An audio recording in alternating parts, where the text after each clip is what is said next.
નમસ્કાર, આપ જોઈ રહ્યા છો TV13 ગુજરાતી। હું છું સંજીવની। વિગતવાર સમાચારમાં સૌથી પહેલા વાત।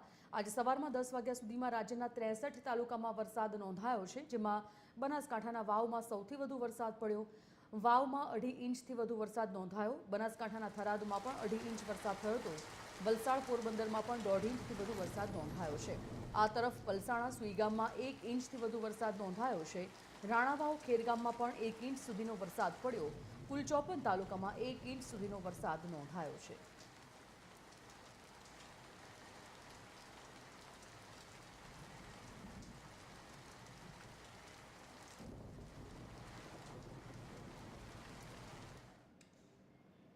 બનાસકાંઠા હવામાન વિભાગની આગાહીને પગલે સરહદી વિસ્તારમાં વરસાદી વાતાવરણ। વહેલી સવારથી વાવ, થરાદ અને સુઈગામમાં વરસાદ નોંધાયો છે। વરસાદને કારણે થરાદની વાવના મુખ્ય માર્ગ પર પાણી ભરાયા છે। થરાદ બસ સ્ટેશન તેમજ મેઇન બજારના રોડ પર પાણી ફરી વળ્યા। સામાન્ય વરસાદમાં રોડ રસ્તાઓ પર પાણી ભરાતા રાહદારીઓ મુશ્કેલીમાં મુકાઈ ગયા છે। વાવમાં 45 મિલીમીટર, થરાદમાં 35 અને સુઈગામમાં 26 મિલીમીટર વરસાદ નોંધાયો છે।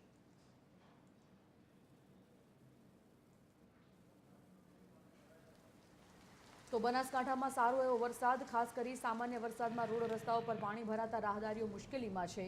છેલ્લા 24 કલાકમાં બનાસકાંઠામાં સારો એવો વરસાદ નોંધાયો છે। ખાસ વાવમાં 45, થરાદમાં 35 અને સુઈગામમાં 25 મિલીમીટર વરસાદ નોંધાયો છે। સરહદી વિસ્તારમાં વરસાદ, હવામાન વિભાગની આગાહીને પગલે એ જ પ્રકારનો વરસાદ જોવા મળ્યો છે।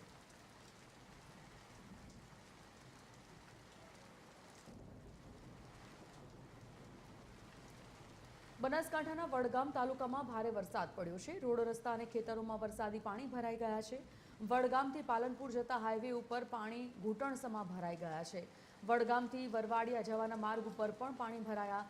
વડગામ માર્કેટમાં આવેલા રાધાકૃષ્ણ શોપિંગ સેન્ટરમાં પાણી ઘૂસ્યા હતા। આ તરફ ધાનેરામાં ભારે વરસાદને કારણે ખેતરોમાં પાણી ભરાઈ ગયા છે।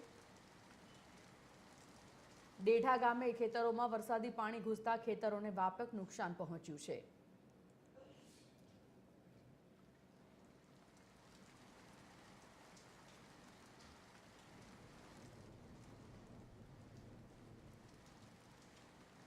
બનાસકાંઠા જિલ્લાના દાંતા તાલુકા પંથકના ઉપરવાસમાં પડેલા ભારે વરસાદને કારણે અંબાજી સહિત આસપાસ વિસ્તારના અનેક ચેકડેમો પાણીથી ભરાયેલા જોવા મળી રહ્યા છે।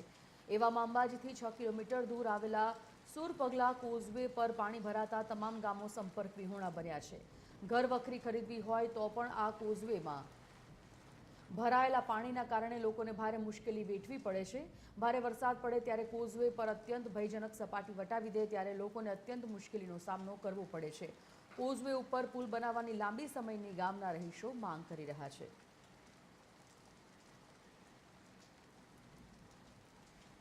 नदी पार नहीं कर सकता, कोई बीमार रास्ता में तो नदी पार करे केवी रीते लाओ। तो 50-60 घर से मकाम नदी पार नहीं कर सकता, એટલે બહુ તકલીફ છે। છોકરો તો ના જાય નદીમાં, ધરાવતા ના જાય, એટલા માટે અમે પુલ બનાવે છે। બનાસકાંઠાના જે દાંતા તાલુકામાં જે વરસાદની શરૂઆત થઈ છે તે વરસાદને જોતા જે સૂકી ભટ્ટ જે નદીઓ હતી તે હાલમાં વહેતી થઈ છે। આપણે બતાવીશું કે જે અંબાજી નજીક જે 7 કિલોમીટર જે સુરપગલા ગામ આવેલું છે તે સુરપગલા ગામ ખાતે જે આ નદી વહી રહી છે તે હાલમાં બે કાંઠે વહેતી થઈ છે।